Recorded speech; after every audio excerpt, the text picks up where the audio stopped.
1974 MT Vasudevan Nair തിരക്കഥ രചിച്ച് സംവിധാനം ചെയ്ത് PJ ആന്റണി മെയിൻ ക്യാരക്ടർ റോളിൽ അഭിനയിച്ച നിർമ്മാല്യം എന്ന സിനിമയിലെ ക്ലൈമാക്സ് രംഗങ്ങളാണ് നമ്മളിപ്പോൾ കണ്ടത്. ഇന്നത്തെ ഇന്ത്യൻ സാഹചര്യത്തിൽ ഈ ക്ലൈമാക്സ് രംഗങ്ങൾക്ക് സെൻസർ ബോർഡ് അനുമതി ലഭിക്കുമെന്ന് നിങ്ങൾക്ക് തോന്നുന്നുണ്ടോ? ഇല്ലല്ലേ. ഇന്നത്തെ നമ്മുടെ മെയിൻ ചർച്ചാ വിഷയം സെൻസറിങ്ങിനെ കുറിച്ചാണ്. Welcome to my YouTube channel facts only. ഇന്ന് നമ്മൾ ചർച്ച ചെയ്യാൻ പോകുന്നത് സെൻസറിങ്.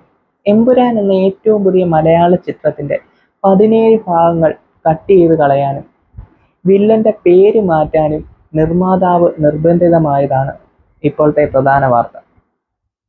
സിനിമ ഇറങ്ങിയപ്പോൾ മുതൽ ഉണ്ടായ സൈബർ ആക്രമണങ്ങളും ഭീഷണികളും ഈ നിർബന്ധിത സെൻസറിങ്ങിന് നിർമ്മാതാക്കൾ വഴങ്ങാൻ കാരണമായത്. കേരള സ്റ്റോറി എന്ന പ്രൊപ്പഗാൻഡ സിനിമ വരെ ഒരു സെൻസറിങ്ങും ഇല്ലാതെ കളിച്ച നമ്മുടെ നാട്ടിൽ എമ്പുരാൻ പോലെയുള്ള ഒരു സിനിമയ്ക്ക് റീസെൻസറിങ് ഏർപ്പെടുത്തുക എന്നത് വളരെ പരിതാപകരമായ അവസ്ഥയാണ്.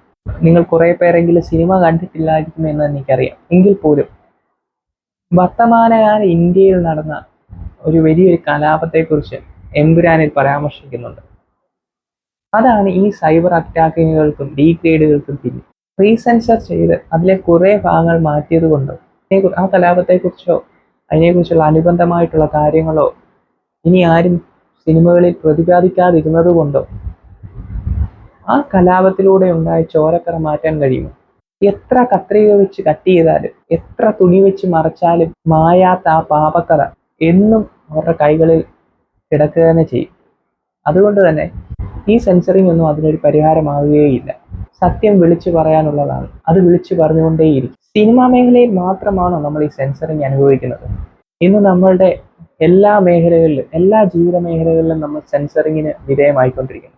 ആദ്യം അവർ നമ്മുടെ അടുക്കളയിലേക്കാണ് എത്തിയത്. നമ്മൾ എന്ത് ഭക്ഷണം കഴിക്കണമെന്ന് അവർ തീരുമാനിക്കാൻ തുടങ്ങി. അതിനുശേഷം നമ്മുടെ കലാലയങ്ങളിലേക്ക് അവരെത്തി. നമ്മൾ എന്ത് പഠിക്കണമെന്നും അവർ തീരുമാനിക്കാൻ തുടങ്ങി. ഇപ്പോൾ നമ്മുടെ സ്വീകരണ മുറിയിലേക്ക് അവർ എത്തിപ്പെട്ടിരിക്കുന്നു. നമ്മൾ എന്ത് കാണണം എന്നും കൂടി അവർ തീരുമാനിക്കാൻ തുടങ്ങിയിരിക്കുന്നു. നാളെ അവർ നമ്മുടെ കിടപ്പ് മുറിയിലേക്ക് കയറുകയും നമ്മൾ എന്ത് വസ്ത്രം ധരിക്കണമെന്ന് പോലും തീരുമാനിക്കാൻ തുടങ്ങുന്ന ഒരു സാഹചര്യത്തിലേക്കാണ് ഇന്നത്തെ നമ്മുടെ പോക്ക്. നിങ്ങൾക്ക് എൻ്റെ ഈ വീഡിയോ ഇഷ്ടമായിട്ടുണ്ടെങ്കിൽ ലൈക്ക് ചെയ്യുക, ഷെയർ ചെയ്യുക, കമൻറ്റ് ബോക്സിൽ നിങ്ങളുടെ അഭിപ്രായങ്ങളും നിർദ്ദേശങ്ങളും രേഖപ്പെടുത്തുക. കൂടുതൽ ഇതുപോലെയുള്ള വീഡിയോകൾ ലഭിക്കുവാനായി എൻ്റെ ചാനൽ സബ്സ്ക്രൈബ് ചെയ്യുക, ബെല്ലൈക്കൺ അമർത്തുക.